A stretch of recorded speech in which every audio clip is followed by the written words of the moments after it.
Summer Mastronardi. I am one of the assistant principals at the middle school. This year I'm working with sixth grade.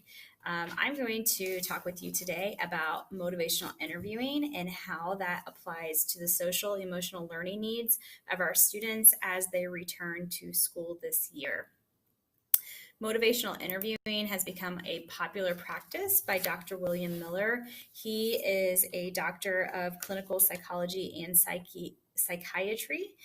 He is a professor at the University of New Mexico. He also has personal interest in understanding addiction and the treatment plan for those addictions, with an emphasis on influencing change in individuals. Dr. Miller, with the use of motivational interviewing, has come up with this idea of using OARS, which is an acronym, OARS, within that motivational interviewing process. OARS stands for open-ended questions, affirmation, reflection, and summarizing. He believes that at the root of all positive change, there has to be an empathetic leader. And I believe that here in our school setting, it is ultra important for us to be empathetic as our students return to school. We know that our students have been out of school for over 5 months, and this return is going to be a big challenge to all of us, and we need to make sure that we are being very empathetic to our students' needs and that we are big cheerleaders for them as they return. So let's dive into OARS and what each of these letters are standing for here. So we have our O. This is our open-ended questions. These are questions that do not require a yes or no response. An example of this would be like, what do you like about school? What do you fear? Who lives in your home? What's your favorite TV show? So it's going to involve students giving an answer that has a little bit more thought to it, not just something simple, yes or no. A is affirmation.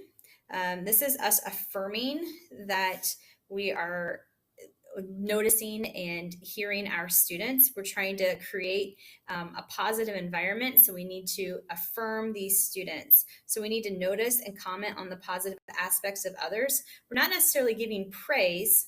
So for example, a praise would be, I'm impressed you turned in homework twice this week.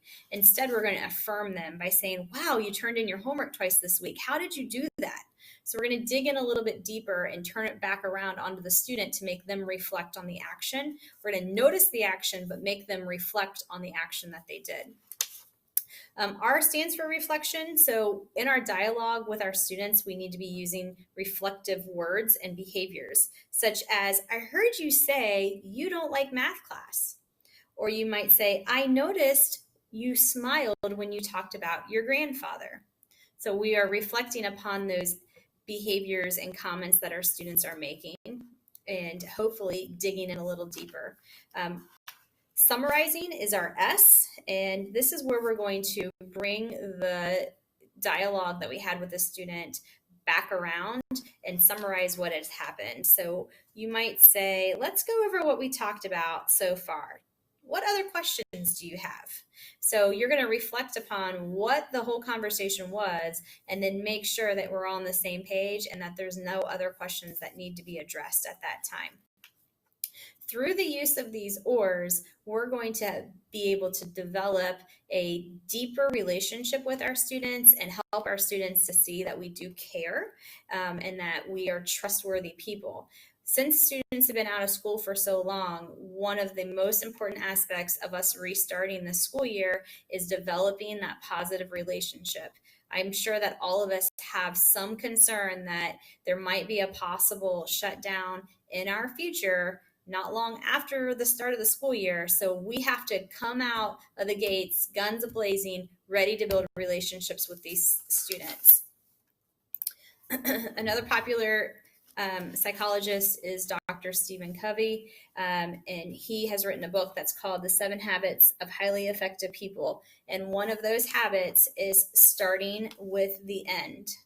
So if we can begin with the end in mind, we're going to start with that end outcome and work backwards to make our dreams possible. And this is important when we're trying to influence change. And our students right now need change. So in order order to have a positive influence on that change, we need to know what those goals are of our students, what we're going to try and help them work through, where are they right now, and where can we meet them in order to have that positive influence on that change. Change is cyclical, and you can see here on this slide that at some point we've all dealt with change, and in dealing with change we often fall into this phase of pre-contemplation.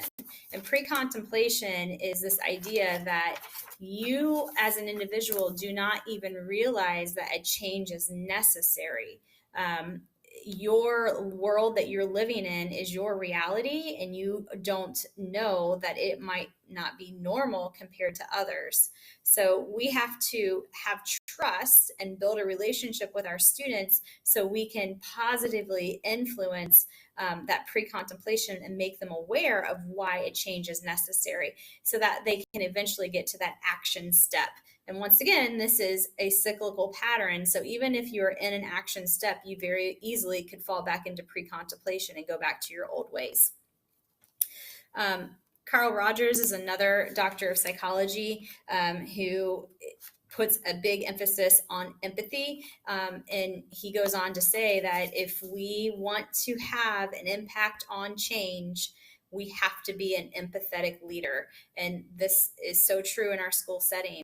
In order for us to positively influence our students, we need to be empathetic to their needs. So if we go back to the OARS, although there's 4 letters here in this acronym of our OARS, most important would be the affirmation and the open-ended questions. So with that affirmation, from day one, when those kids walk in the door, we need to be bragging on them.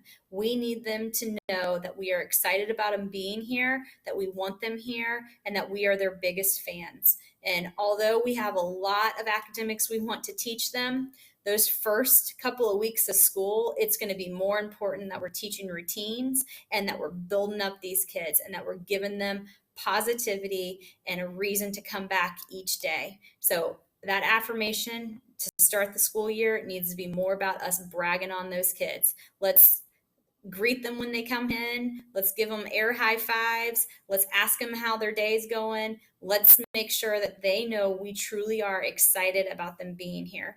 And we also need to be asking those open-ended questions. We need to show our kids, our students, that we are trustworthy, that those kids have good ideas, that they are able to think for themselves, that they can contribute in valuable ways, that this is a safe environment for them to be in.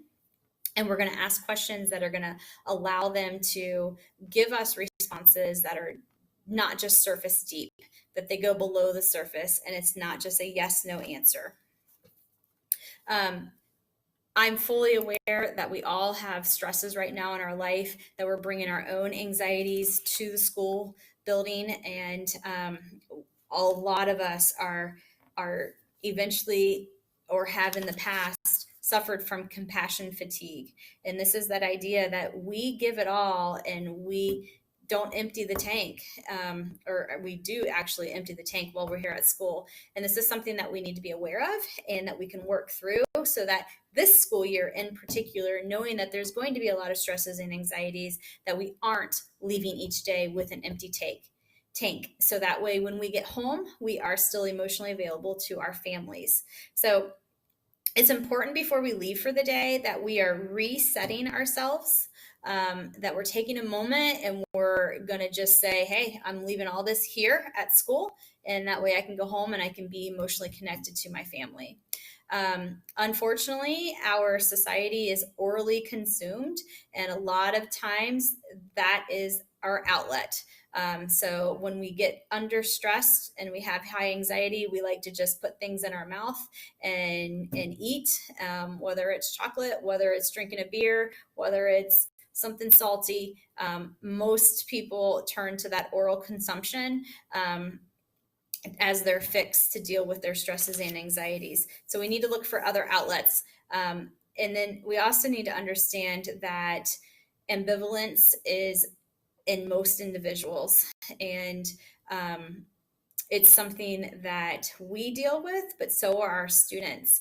And we can't take on My mic just showed up. We can't take on all those issues of our students. So we can't internalize those feelings. It's important that we're giving ourselves at least an hour a day of our time. And that time might be a workout. It might be sitting and reading a book. It might be watching a show or cooking your favorite meal. But we need our personal time to disconnect so that we can be there the following day for our students, and so that when we return home, we're there for our own family. So this idea of motivational interviewing and the use of OARS is something simple that can be done as we return to school. I've included some other resources on here. There are open-ended questions for the classroom.